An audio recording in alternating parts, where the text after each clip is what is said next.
Olá, bem-vindos mais uma vez ao canal da Quinta Igreja Presbiteriana de Imperatriz. É muito bom ter você aqui mais uma vez.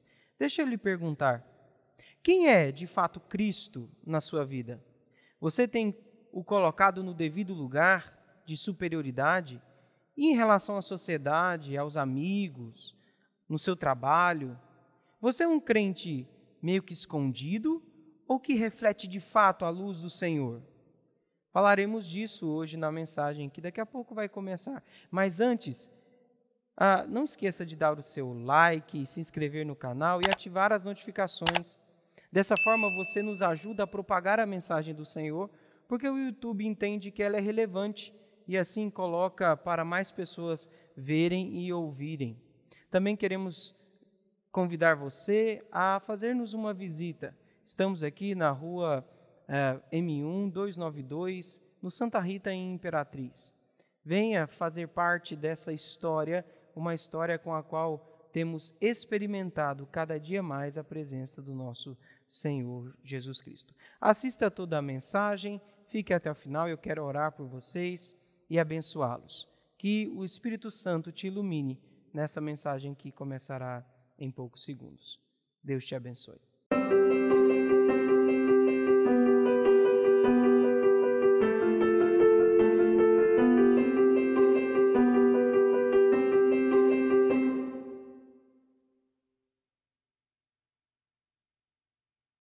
Meu irmão, abra a sua Bíblia na carta aos Hebreus, capítulo 1. Hoje nós nos ateremos com a exposição apenas do versículo 4 ao 14, porém, para que entendamos melhor o contexto, leremos todo o capítulo 1.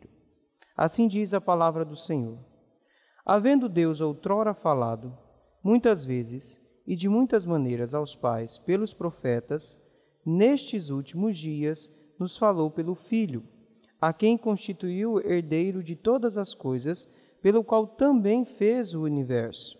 Ele, que é o resplendor da glória e a expressão exata do seu ser, sustentando todas as coisas pela palavra do seu poder. Depois de ter feito a purificação dos pecados, assentou-se à direita da majestade nas alturas, tendo se tornado tão superior aos anjos, quanto herdou mais excelente nome do que eles. Pois a qual dos anjos disse jamais, Tu és meu filho, eu hoje te gerei? E outra vez, eu lhe serei pai, e ele me será filho? E novamente, ao introduzir o primogênito no mundo, diz, e todos os anjos de Deus o adorem. Ainda, quanto aos anjos diz, aquele que a seus anjos faz ventos, e a seus ministros labareda de fogo. Mas acerca do Filho, o teu trono, ó Deus, é para todos sempre, e cetro de equidade é o cetro do seu reino. Amaste a justiça e odiaste a iniquidade. Por isso, Deus, o teu Deus, te ungiu com óleo de alegria como a nenhum dos teus companheiros. Ainda, no princípio, Senhor, lançaste os fundamentos da terra, e os céus são obra das tuas mãos. Eles perecerão, tu, porém, permaneces. Sim, todos envelhecerão qual veste, também qual manto os enrolarás, e como vestes serão igualmente mudados. Tu, porém, és o mesmo, e os teus anos jamais terão fim. Ora, a qual dos anjos disse jamais, assenta-te à minha direita, até que eu ponha os teus inimigos por estrado dos teus pés? Não são todos eles espíritos ministradores, enviados para serviço, a favor dos que hão de herdar a salvação? Oremos. Ó Pai eterno, nós agradecemos ao Senhor pela possibilidade de lermos e ouvirmos acerca da Tua palavra. Ajuda-nos agora, ó Pai, com a iluminação do Espírito Santo, para que entendamos, ó Pai, qual opinião de fato temos de ter acerca do Cristo de Deus, e assim, ó Pai, vivemos neste mundo em conformidade com ela. Ajuda-nos, ó Pai, a sermos, portanto, pessoas que guardam e depositam a sua fé e esperança no único que jamais mudará, na rocha eterna de Deus, o nosso Senhor. Oramos assim, em Cristo Jesus. Amém. Você já notou que todo mundo tem opinião sobre tudo? O interessante é notar que mesmo na diversidade e quantidade de opiniões, tem sido cada vez mais raro encontrar pessoas de opinião. É como se a posição de cada um fosse como água, que, por ser líquida, escorre para o lado que tiver maior inclinação. Nessa sociedade da gangorra em que vivemos, a opinião tem escorrido constantemente para um ou outro lado. Até porque futebol, política, religião, sexualidade não se discute, se adequa, se aceita. A sociedade dos hebreus não foi muito diferente da nossa nesse sentido. Como sabemos, eram tempos difíceis. Ser cristão implicava, em regra, a expulsão da própria história, que passaria a ocorrer à margem da família, amigos, do próprio povo e da sinagoga, a igreja daquela época. Abandonar a fé cristã, então, seria o mais aconselhável, até mesmo para manter o coração batendo dentro do peito. Mas, e se fosse possível conciliar os dois mundos, o cristão e o judaico? Um meio termo que agradasse a todos. Para que ser radical e ter uma opinião tão intransigente? Para que querer ser o dono da verdade? A única forma de continuar com os dois pés nos dois lados, com os pés nos dois lados, cristianismo e judaísmo, seria concordar que Jesus era uma espécie de anjo. O maior deles, é claro, mas não Deus. Não é demais? Que saída perfeita! Uma opinião politicamente correta. Quero deixar bem claro aqui, diziam eles, que ninguém nega Cristo, que de fato é um grande anjo, ou mensageiro enviado por Deus, com o qual tivemos uma experiência real. Jesus, o anjo exaltado de Deus. Ficou chocado? Mas é exatamente o que ocorre hoje.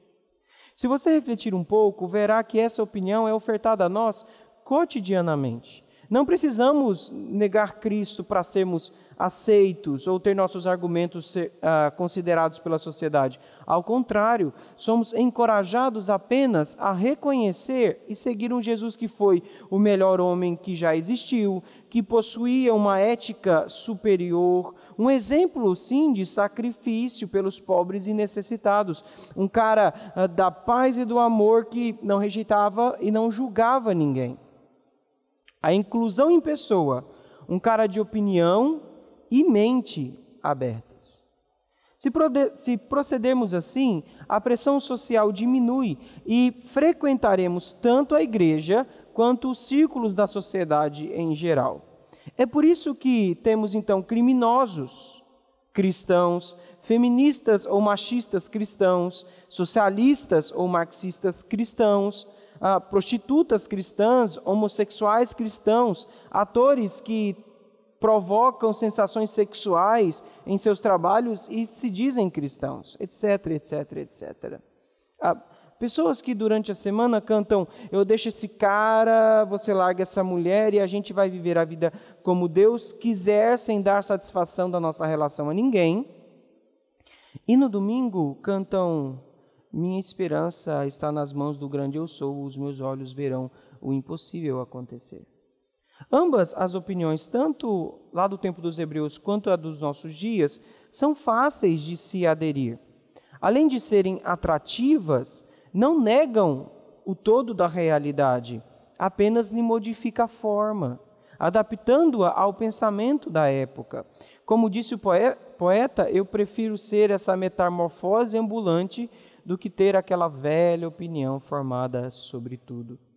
Porém, nesta mensagem, quero falar aos irmãos que, para ser de fato um cristão, um discípulo de Cristo, é necessário que a única metamorfose vivida seja a transformação estrutural e essencial dada pelo novo nascimento em Cristo Jesus, que faz você ter a eterna, inflexível, inadaptável e politicamente incorreta opinião sobre quem é Cristo, quem é Deus, quem você é e o que você está fazendo durante a sua vida nesta terra.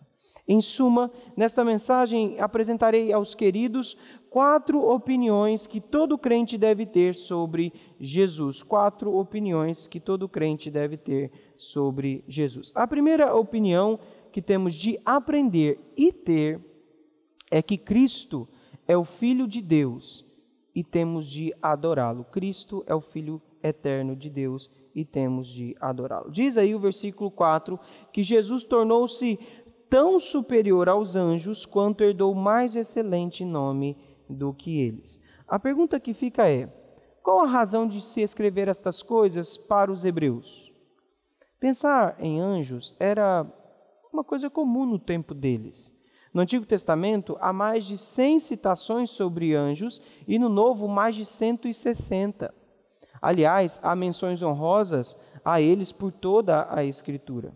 Sem contar que existia naquela época, na tradição judaica, de que a lei foi dada por meio dos anjos, que seriam uma espécie, então, de mediadores entre Deus e os homens, o que conferia maior reverência aos escritos do Antigo Testamento, principalmente os da lei, como anunciou aí o nosso irmão Estevão, lá em Atos 7:53. De fato, os seres angelicais estão mais perto de Deus do que nós, servem como seus mensageiros, provendo, em muitas situações no passado, a revelação de Deus ao homem.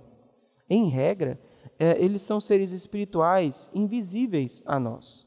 Quando apareciam, faziam-no por vezes em forma humana. Lembram-se da história relatada pelo nosso irmão Moisés, de Abraão, que viu 3 homens, sendo 2 deles anjos e o terceiro o anjo do Senhor? E o relato então do nosso irmão Marcos, lá no seu evangelho, falando de quando as mulheres foram ao túmulo de Jesus, viram um jovem vestido de branco que estava sentado no interior dele e que as avisava que Jesus havia ressuscitado. Era um anjo. Enfim, como falei há pouco, bastava dizer que Jesus era uma espécie de anjo, mesmo que o mais exaltado de todos, que a pressão social e a perseguição cessariam. A fim de impedir que suas ovelhas cedessem ao assédio de negar a divindade de Jesus e retornar ao judaísmo, o pastor demonstra a superioridade do Cristo, persuadindo-os a permanecerem fiéis a Ele. Se no judaísmo os anjos tinham posição de honra, Cristo é apresentado como sendo superior a eles. A estratégia é simples e muito eficaz. Provar pela própria Escritura, reverenciada pelos hebreus, que Jesus é superior aos anjos e que voltar atrás ao judaísmo seria ir contra a própria Escritura.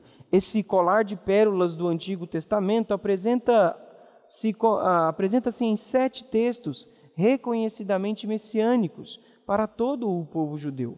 Palavras ditas pelo próprio Deus, que agora seriam atribuídas a Cristo. No versículo 4 que acabamos de ler, vimos que Jesus herdou um nome mais excelente que os anjos. Esse nome é Filho de Deus. No pensamento judaico daquela época, o nome relatava a natureza essencial de uma pessoa, expressando a sua posição e dignidade. O nome anjo significa justamente mensageiro e expressa a essência e a função desses seres celestiais, sempre mensageiros. Mas Jesus, como nosso mediador, homem, após a sua humilhação, foi exaltado sobremaneira e por direito herdou o nome Filho, revelando sua suprema honra e dignidade. Ele não traz a mensagem, ele é a mensagem. Como nos lembra nosso irmão Paulo, Jesus a si mesmo se humilhou, tornando-se obediente até a morte e morte de cruz, pelo que também Deus o exaltou sobremaneira e lhe deu o nome que está acima de todo nome, para que ao nome de Jesus se dobre todo o joelho nos céus, na terra e debaixo da terra, e toda língua confesse que Jesus Cristo é Senhor, para a glória de Deus Pai. Nenhum anjo, meu irmão, foi chamado de filho. Daí, como atento estudante da Bíblia que sei que você pode me dizer assim: mas há algumas passagens sim, pastor, que eles são chamados de filhos de Deus. Calma, eu explico. Há 4 momentos na Escritura que vemos algo semelhante. Primeira, os anjos são assim chamados filhos de Deus por não terem um genitor natural como nós. Do mesmo modo, o nosso irmão Lucas, mostrando o segundo momento, lá no Evangelho, capítulo 3, versículo 38, fala que Adão era filho de Deus, também por ter sido criado de um modo especial pelo próprio Deus. Num terceiro momento, nós vemos que os crentes do Novo Testamento, aqueles que não nasceram do sangue, nem da vontade da carne, nem da vontade do homem, mas da vontade de Deus, como diz o nosso irmão João, são chamados de filhos de Deus. Agora, para e pensa. O que tem em comum nesses 3 casos? Anjos, Adão e os novos crentes. Em todos eles, há um nascimento sobrenatural, vindo do alto. Mas Cristo, o quarto momento em que aparece essa referência, é chamado de Filho de Deus, aqui, em Hebreus, na sua humanidade. Para deixar bem claro esse ponto, o pastor vai relacionar então 2 textos do Antigo Testamento. Olha aí o versículo de número 5. Pois a qual dos anjos disse jamais, tu és meu filho, eu hoje te gerei? E outra vez, eu lhe serei pai e ele me será filho? Essa é uma citação retirada lá do Salmo 2, versículo 7, um famoso salmo messiânico, que os hebreus esperavam o seu cumprimento por um descendente de Davi que seria coroado rei. Vemos que em Jesus essa promessa é cumprida. Foi assim que foi anunciado pelo anjo a Maria, que o menino que nasceria seria chamado Filho do Altíssimo. Quando o batismo de Jesus aconteceu, diz nosso irmão Marcos, que os céus rasgaram-se e o Espírito de Deus desceu em forma de pomba, ou como uma pomba sobre Jesus. Então foi ouvida uma voz dos céus que dizia, tu és o meu filho amado, em ti me comprazo. Também na transfiguração de Cristo ouviu-se uma voz de entre a nuvem que declarava, este é o meu filho. E na ressurreição, como nos ensina Paulo em Romanos capítulo 1, Jesus é designado Filho de Deus. Assim, as palavras do salmista utilizadas pelo pastor não se referem ao nascimento de Jesus no fim da gestação de Maria, mas ao momento da ressurreição, ascensão e glorificação de Cristo como um bloco. Entenda, irmãos, que o relacionamento de Jesus com o Pai não se iniciou na encarnação, mas era a continuação, no tempo e no espaço criado, do relacionamento que já era mantido pelo Filho com o Pai desde a eternidade. Contudo, Jesus Cristo, mesmo sendo eternamente gerado pelo Pai, teve de conquistar essa condição de Filho em nosso favor. Ou seja, ele foi gerado como filho apenas por sua obediência. Não como filho eterno, mas como servo fiel da aliança que cumpriu a missão confiada a ele pelo Pai. Por isso, nosso irmão Paulo afirma em Atos 13, nós vos anunciamos o evangelho da promessa feita a nossos pais, como Deus a cumpriu plenamente em nós, seus filhos, ressuscitando Jesus, como também está escrito no Salmo 2, tu és o meu filho, eu hoje te gerei.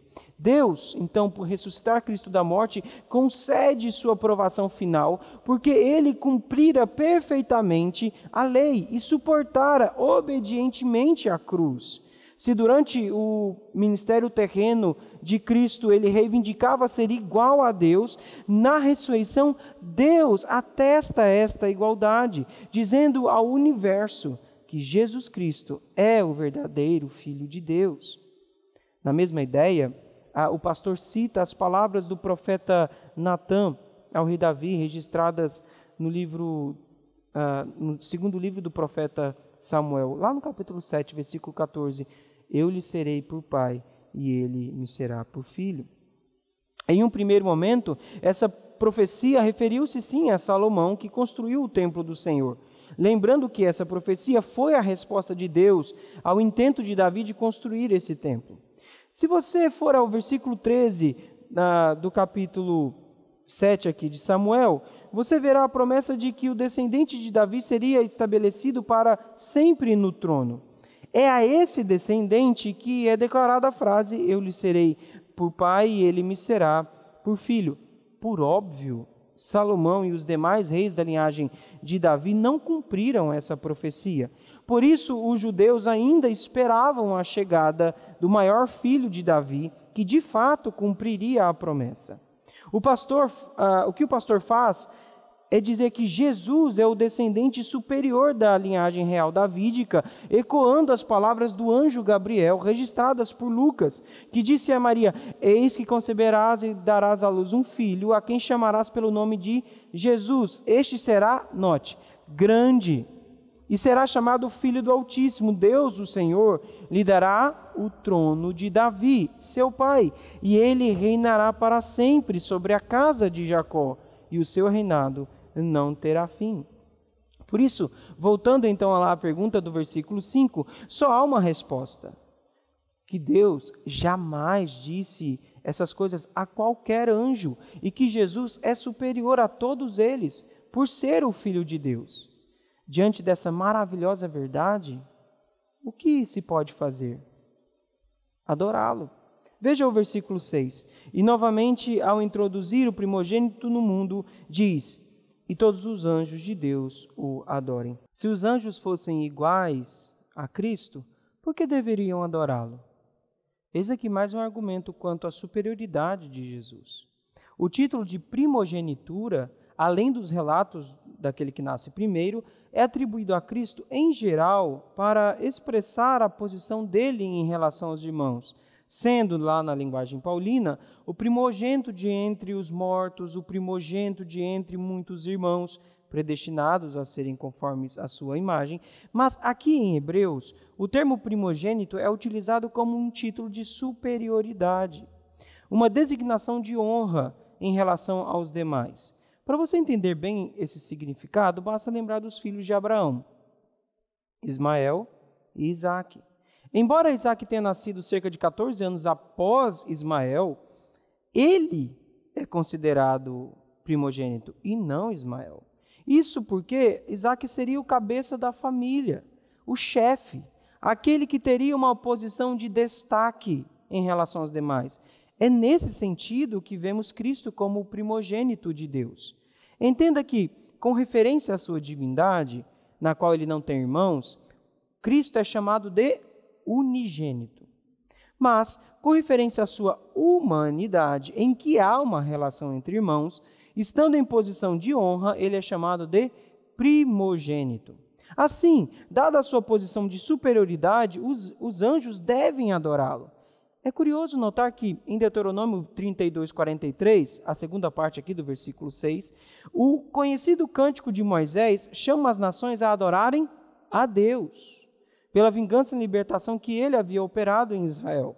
Assim, a adoração devida a Deus é também devida a Jesus, o Filho de Deus, o Deus homem. Por maior e poderosos que os anjos sejam, eles ainda são apenas criaturas que não recebem a adoração. Aliás, quando João prostrou-se diante de o anjo logo repreendeu, dizendo: olha, vê, não façais tal coisa, sou conservo teu e dos teus irmãos, que mantém o testemunho de Deus, de Cristo. Adora a Deus. A adoração dos anjos aconteceu, de fato, na noite do nascimento de Jesus, quando uma multidão de anjos cantava glória a Deus nas maiores alturas e paz aos homens, a quem Ele quer bem. Os anjos o louvam nesse instante, como diz nosso irmão João, lá em Apocalipse 5, vi e ouvi uma voz de muitos anjos, ao redor do trono, dos seres viventes e dos anciãos, cujo número era de milhões e milhares de milhares, proclamando em grande voz: digno é o Cordeiro que foi morto de receber o poder, a riqueza, a sabedoria, a força, honra, glória e louvor. Essa é a vontade de Deus, que o seu Filho seja adorado. Diante dessa verdade, como podemos diminuir Cristo a fim de que sejamos aceitos por aqueles que negam ou relativizam o Filho de Deus? Como tratá-lo em banho-maria para que a sua verdade não seja afrontosa ao politicamente correto? Quando você, meu irmão, adequa o seu discurso e postura para se encaixar na sociedade, você retira a honra e a glória do Filho de Deus para dá-las às coisas criadas. Somos chamados por Deus não para fazermos amigos durante a peregrinação neste mundo, mas sim para adorar o Cristo, por tudo que Ele é e por tudo que Ele faz por nós. Essa é a opinião que deve ser central no seu coração. Se para isso você tem de perder os supostos amigos, trabalho, ser taxado de intolerante, homofóbico, que seja, o seu papel de igreja não é ser popular. O seu papel de igreja é ser fiel a Cristo neste mundo. Por isso, meus irmãos, lutem com todas as forças para que Cristo seja de fato tido como Filho do Altíssimo na sua vida. Acorde todos os dias com o objetivo de adorá-lo, quer em palavras, quer em procedimentos, para que todos vejam que você é servo daquele que é o superior Filho de Deus. Que o mundo e não Deus fique ofendido com você. Essa é a primeira opinião que você tem de ter no seu coração e praticar. A segunda opinião que veremos agora é que Cristo é soberano. Veja aí o versículo 7 ao 9. Ainda quanto aos anjos, diz: aquele que a seus anjos faz ventos e a seus ministros labareda de fogo. Mas acerca do Filho, o teu trono, ó Deus, é para todo sempre, e cetro de equidade é o cetro do seu reino. Amaste a justiça e odiaste a iniquidade. Por isso, Deus, o teu Deus, te ungiu com óleo de alegria como a nenhum dos teus companheiros. Nesses versículos, os anjos são apresentados apenas como servos, enquanto Cristo é o soberano Filho de Deus.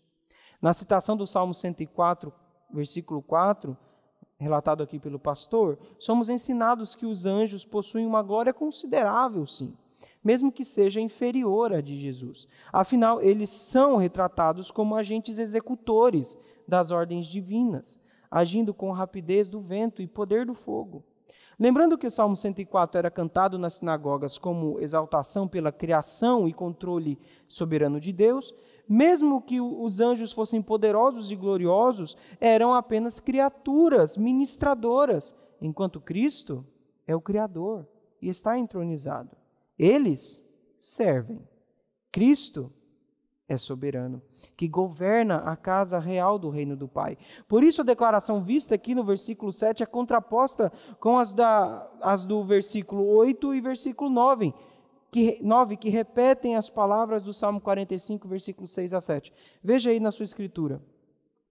Dizendo, mas acerca do Filho, o teu trono, ó Deus, é para todo sempre, e cetro de equidade é o cetro do teu reino.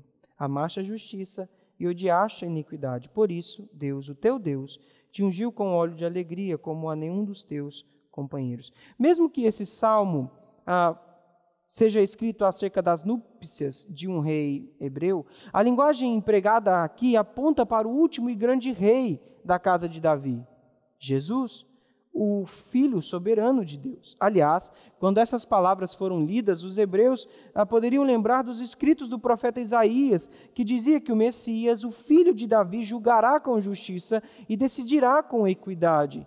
Nesse sentido, a entronização de Cristo era central para a esperança do povo no Antigo Testamento. Dificilmente haveria uma referência mais clara ao Messias, isto é, ele é identificado como sendo Deus.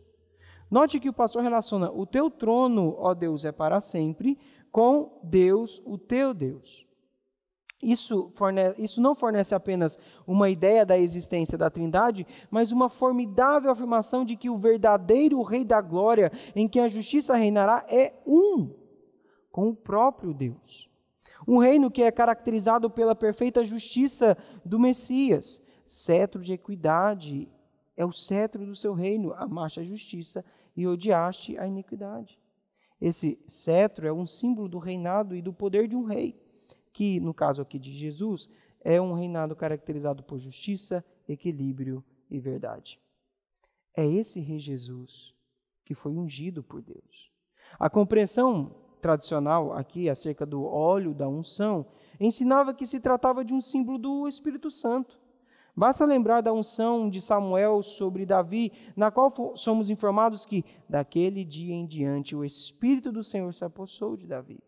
Pensando nisso, somos levados diretamente para a aplicação de Jesus da passagem de Isaías 61, que diz lá no versículo 1 que o Espírito do Senhor Deus está sobre mim porque me ungiu. Jesus, ao ler essas palavras, disse que foram cumpridas nele. Daí o fato de que somente Cristo é o ungido de Deus. E essa unção é constituída pelo óleo de alegria.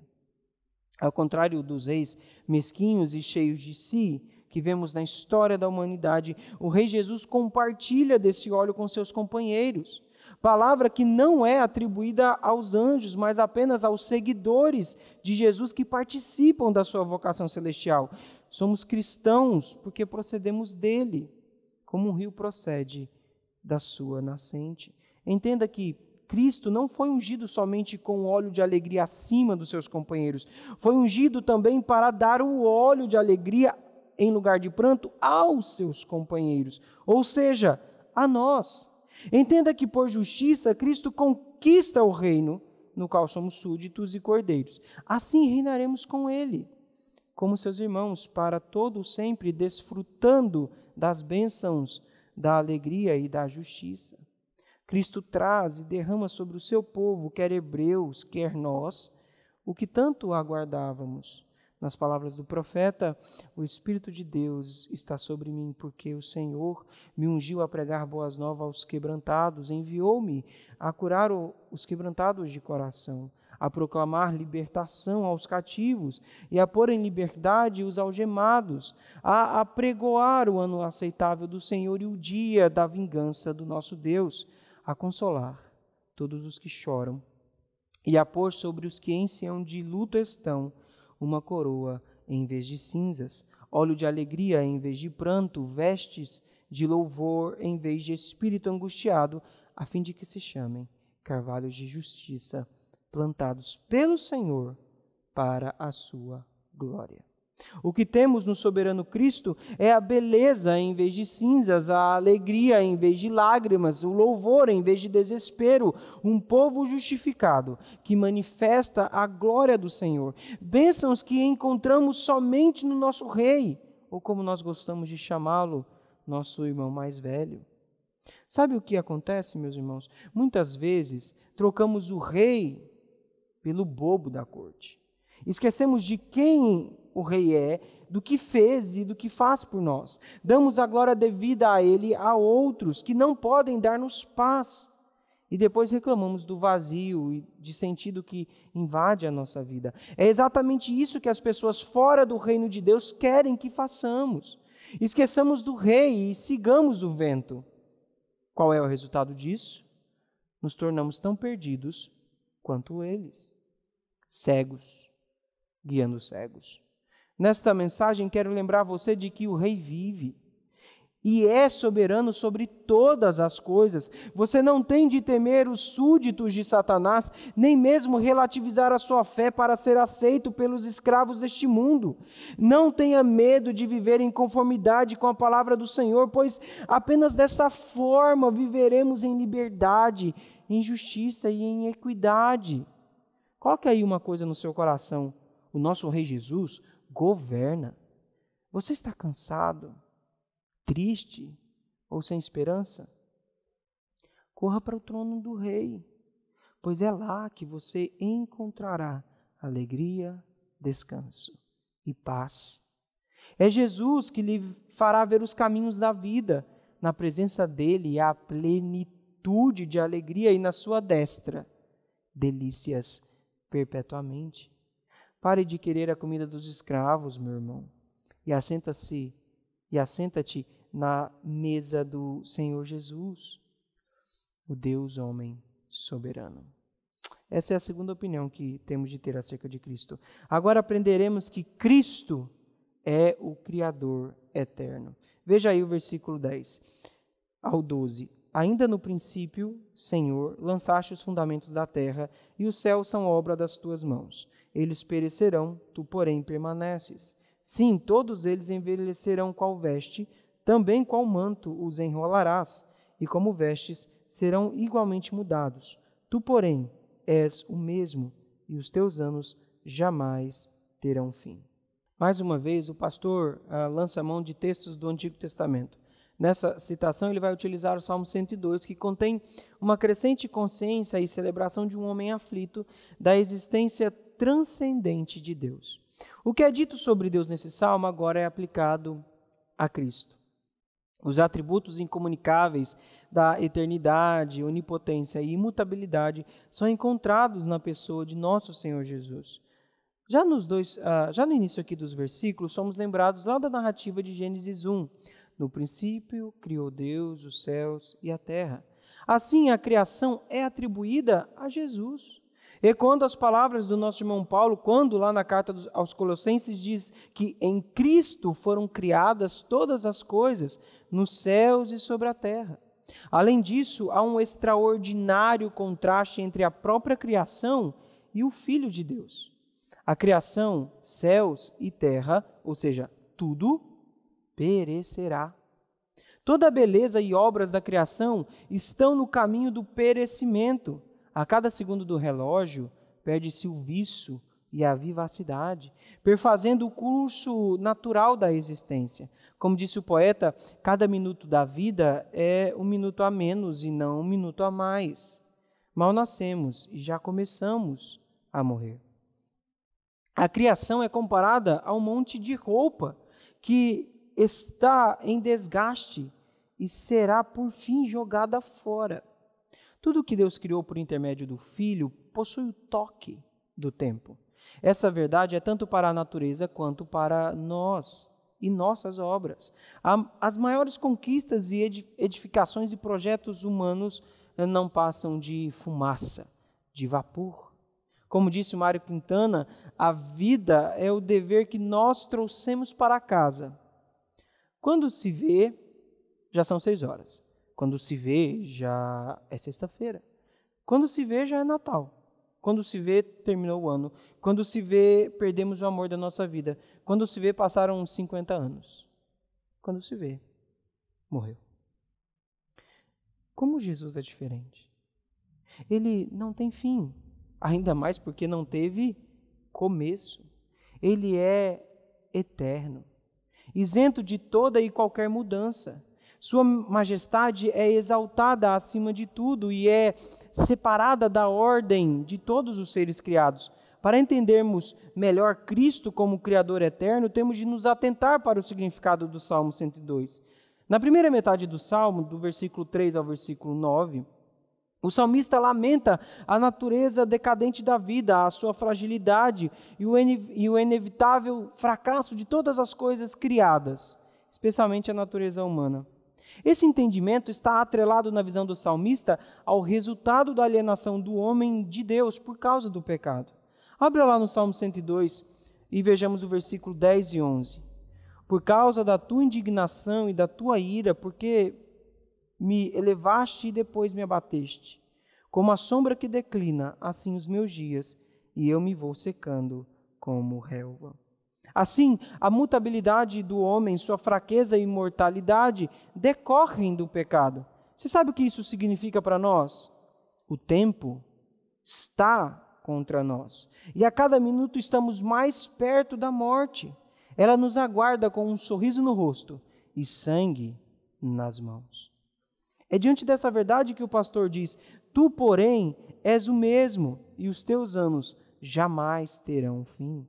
A beleza dessa afirmação nos faz pensar que, mesmo diante das piores calamidades, guerras, pandemias, genocídios e destruições, o homem que confia no Senhor e o vê como Rei poderoso, eterno e imutável que é, encontra nele a sua esperança. Nosso irmão Isaías nos lembra exatamente disso, lá no capítulo 51, quando ele diz: levantai os olhos para os céus e olhai para a terra embaixo, porque os céus desaparecerão como fumaça, e a terra envelhecerá como um vestido, e os seus moradores morrerão como mosquitos, mas a salvação durará para sempre, e a justiça do Senhor não será anulada. Assim como o mundo não foi criado por uma evolução natural, também não será transformado por um processo de exaustão. Como o corpo natural do homem há de se transformar em um corpo glorificado pela ressurreição, que será operada pelo Senhor, assim também a terra passará por uma transformação semelhante, envolvendo tanto o mundo físico, que será glorificado, como a ordem moral, pois na nova terra habitará justiça. Será que você compreendeu bem o significado disso para a sua vida? Por esses quase 2000 anos, desde a cruz, homens nasceram, viveram e depois morreram. Estadistas, imperadores e reis surgiram aos montes para depois morrer. Mas há um homem cheio de glória, que atravessa os séculos, que em sua própria humanidade transpõe os milênios. Ele não morreu, sequer envelheceu. Ele é o mesmo ontem, hoje e o será para sempre. Por isso, como diz a canção, queremos o teu nome engrandecer e agradecer-te por tua obra em nossa vida. Confiamos em teu infinito amor, pois só tu és o Deus eterno sobre toda a terra e céu. É nesse Senhor que você tem depositado a sua fé e a sua esperança. Senão, você é o mais ou a mais infeliz de todas as pessoas deste mundo. Não haverá descanso ao seu miserável coração, meu irmão, até que você aprenda a deixá-lo nas mãos do nosso eterno Senhor. Sabe por quê? Um coração feito para o céu nunca se contentará com as coisas dessa terra. Meus irmãos, afirmem a opinião de que só o Senhor Jesus é o Criador eterno e que somente nele e no seu reino há esperança para miseráveis como nós. Essa era a terceira coisa, a terceira opinião que tínhamos de aprender. A quarta e última opinião que precisamos defender é que Jesus é nosso Rei. Veja aí o versículo 13. Ora, a qual dos anjos jamais disse: assenta-te à minha direita até que eu ponha os teus inimigos por estrado dos teus pés? A última citação do pastor também está no Saltério, o Salmo 110. Se no Salmo 102 encontramos a resposta de Deus diante do sacrifício de um homem aflito, Jesus, nesse Salmo vemos as ações que Deus tomou como resultado desse sacrifício. Nas palavras do salmista, somos ensinados para aonde Cristo foi após deixar a terra em glória e o que ele faz agora. A cena que vem à mente é a descrita pelo nosso irmão João lá em Apocalipse 7, em que os anjos e os anciãos e seres viventes estão diante do Rei entronizado, adorando e prontos a executarem sua vontade. Deus, ao dizer para que Cristo se assentasse à sua direita, como vimos no sermão passado, expressa o lugar de honra e dignidade singular em que Cristo está, uma posição de poder e autoridade sem iguais. O ensino novo aqui é que, além de estar sentado, Cristo aguarda até que todos os seus inimigos sejam derrotados. Lá no tempo do Antigo Testamento, o general de um exército vitorioso colocava seus pés sobre o pescoço do inimigo derrotado, para atestar a sua derrota e a sua humilhação. Achou estranho essa cena? Então, nosso irmão Josué, lá no livro da sua história, relata uma situação semelhante. Após a vitória contra os 5 reis, na famosa batalha na qual a lua e o sol pararam, diz ele que chamou todos os homens de Israel e disse aos capitães do exército que tinham ido com ele: chegai, ponde o pé sobre o pescoço destes reis. E chegaram então esses capitães do exército e puseram os pés sobre o pescoço daqueles reis. E continua a história que Josué diz, olha, não temam, também não fiquem atemorizados, sede fortes e corajosos, porque assim fará o Senhor a todos os vossos inimigos contra os quais pelejardes. Depois de falar essas palavras, Josué os fere e os mata. Pega o corpo deles e pendura em 5 estacas de madeira que ficam ali pendentes até a tarde. A verdade que vemos, então, é que toda pessoa e toda força que se tenha colocado em oposição a Cristo será por ele vencido eternamente. Nosso irmão Paulo nos fala, na sua primeira carta lá aos Coríntios, capítulo 15, que virá o fim, quando Cristo entregar o reino ao Deus Pai, quando houver destruído todo o principado, bem como toda potestade e poder. Porque convém que ele reine até que haja posto todos os inimigos debaixo dos teus pés. E o último inimigo a ser destruído, diz Paulo, é a morte. Dessa forma, sabemos que os inimigos de Cristo ainda o afrontam. O inimigo da maldição da lei, o pecado, Satanás, os poderes mundanos, a morte e o túmulo. Mesmo que Cristo tenha por certo a vitória, ele aguarda o momento no qual serão definitivamente seus inimigos subjugados. A guerra foi declarada. Quando Cristo estava neste mundo, atuou nas trincheiras das batalhas, avançando cada dia nas fileiras dos inimigos, expulsando os demônios, curando os enfermos, purificando os leprosos, humilhando os arrogantes, desmascarando a hipocrisia, ao mesmo tempo que pregava o arrependimento e a fé. E essa batalha continua nos nossos dias. Através da pregação do Evangelho, os inimigos são derrotados, enquanto que nossos irmãos são libertos do cativeiro e levados, com arrependimento e fé, à presença do Cristo. Como diz a canção, a vitória do Senhor é certa. Aleluia! Com o sopro de sua boca, sim, destruirá. O inimigo anticristo não resistirá. Jesus Cristo Rei dominará. E não só isso, nos é lembrado que ele enxugará dos olhos toda lágrima, e a morte já não existirá, já não haverá luto, nem pranto, nem dor, porque as primeiras coisas passaram e ele reinará para todo o sempre, como proclamam as vozes do céu. O reino do mundo se tornou o reino do nosso Senhor e do seu Cristo, e ele reinará pelos séculos dos séculos. O Rei venceu.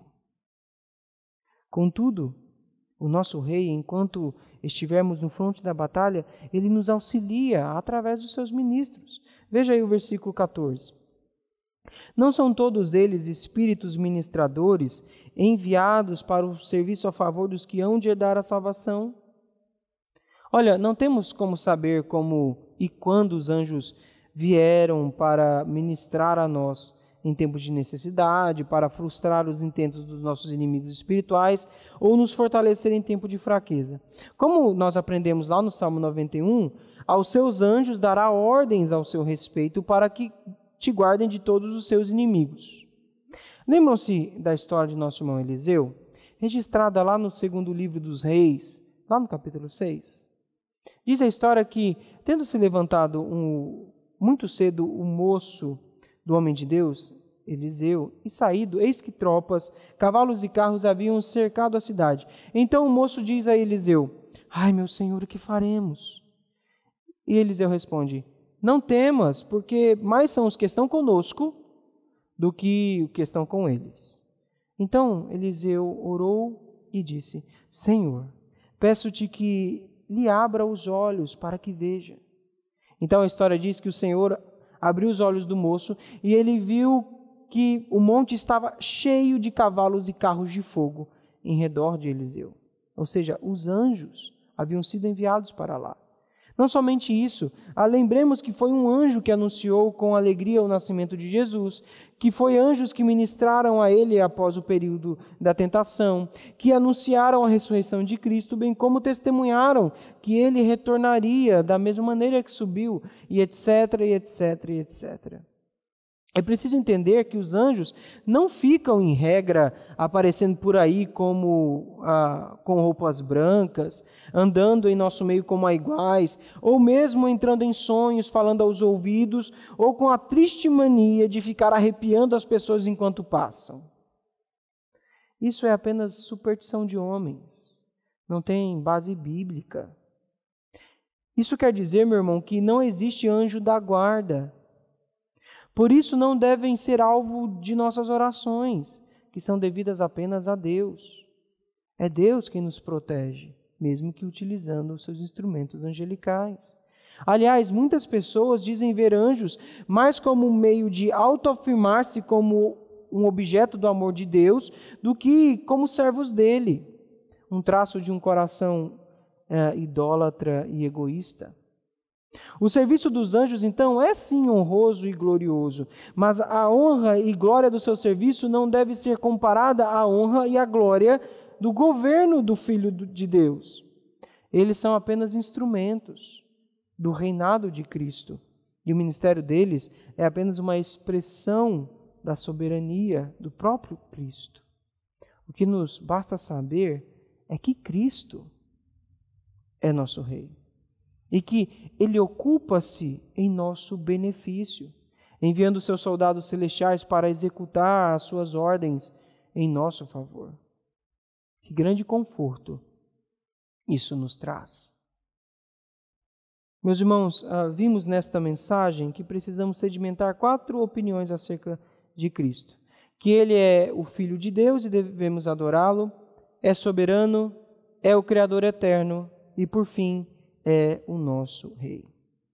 Toda a mensagem exposta nos propicia razões suficientes para confiarmos no nosso Senhor, como sendo o nosso Salvador, aquele que estava desde toda a eternidade, a rocha sobre a qual permanecemos seguros, que veio a este mundo para resgatar a humanidade.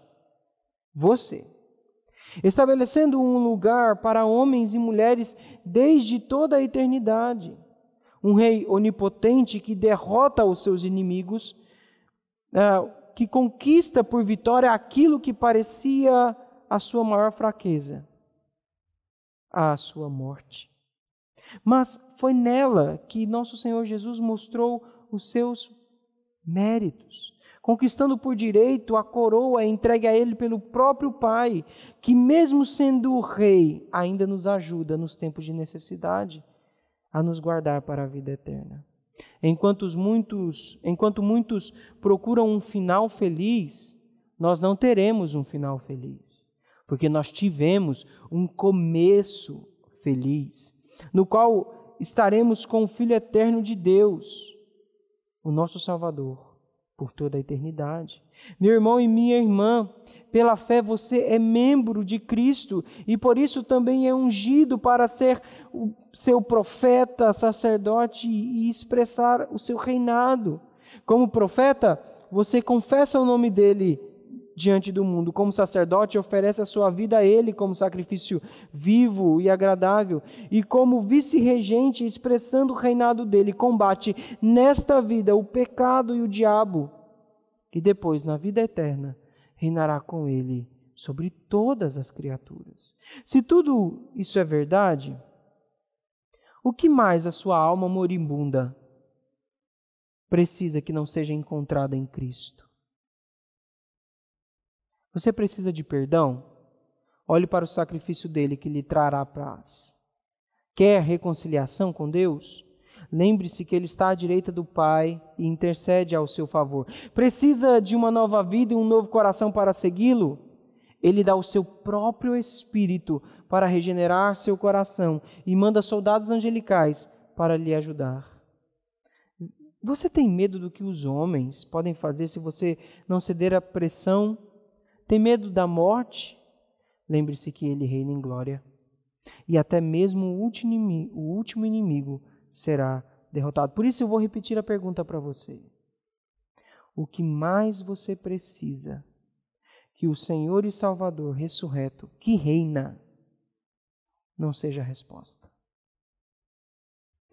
Não há nada que você enfrente, seja o pecado, Satanás, a debilidade humana, a tristeza, que você não encontre abundantemente no Senhor, aquele que lhe ama, que doou a sua própria vida para que você reinasse juntamente com Ele. Para pessoas fracas como você, um Salvador poderoso como Ele. Por isso, faça de cada dia um achegar-se mais perto do trono dEle. Coloque como seu objetivo primeiro honrá-lo, adorá-lo e testemunhar do seu amor. Nessa sociedade de opiniões líquidas, de pessoas vazias, de falsos cristãos, você deve permanecer firme em Jesus, o único, verdadeiro e superior Filho de Deus. Saiba de uma coisa, meu irmão, não importa o tamanho da pressão que você venha a receber, o que realmente importa é onde essa pressão está. Se ela se põe entre você e Cristo, ou se ela te pressiona para mais perto do coração de Cristo. Você decide. Quão superior é o nosso Cristo? Está acima de tudo e de todos. O seu nome é o mais exaltado de todo o universo. É maravilhoso saber que é a esse Cristo que servimos, não? Feche os seus olhos. Eu quero orar por você. Senhor Deus e Pai, nós nos achegamos à Tua presença certos de que Tu és o nosso Deus e que Cristo, o Filho eterno de Deus, é o caminho para que o encontremos. Nesse sentido, ajuda-nos, ó Deus, a crescermos no reino, a edificarmos, ó Pai, através da Tua palavra, a nossa vida, para que dessa forma sejamos de fato a luz e o sal deste mundo. Que as nossas opiniões acerca do Cristo de Deus sejam sedimentadas, firmes, e que não sejam abaladas pelas tempestades que virão. Ajuda-nos, ó Pai, a permanecermos neste nome que está sobre todo nome. E que o Senhor abençoe este ou esta que assistiu esta mensagem, para que os seus corações sejam invadidos pela graça e assim sejam completados pelo Cristo que reina soberano no reino dos céus. Assim nós oramos, ó Pai, em nome deste Cristo. Amém. Meu irmão, eu quero convidar você a novamente nos fazer uma visita. Estamos na rua M1 292, aqui no Santa Rita, em Imperatriz. Não se esqueça de também deixar o seu like, se inscrever no canal e ativar as notificações. Ajude a este canal a alcançar mais e mais pessoas. Se você perdeu algum link, quer ver alguma outra mensagem, estão aqui as nossas mídias sociais. Nós estamos no Facebook, no Instagram e também no YouTube. Nós temos aqui, vai aparecer aqui ao lado, um QR Code que vai te levar ao aplicativo da Quinta, onde tem todos os links, o grupo do WhatsApp. Você ficará informado sempre de tudo o que acontecer aqui. Nós queremos agradecer a sua presença. Na próxima semana, se assim Deus for servido, teremos mais um vídeo de uma mensagem que edificará a sua vida. Que Deus abençoe você, abençoe a sua casa. Um forte abraço. Até mais.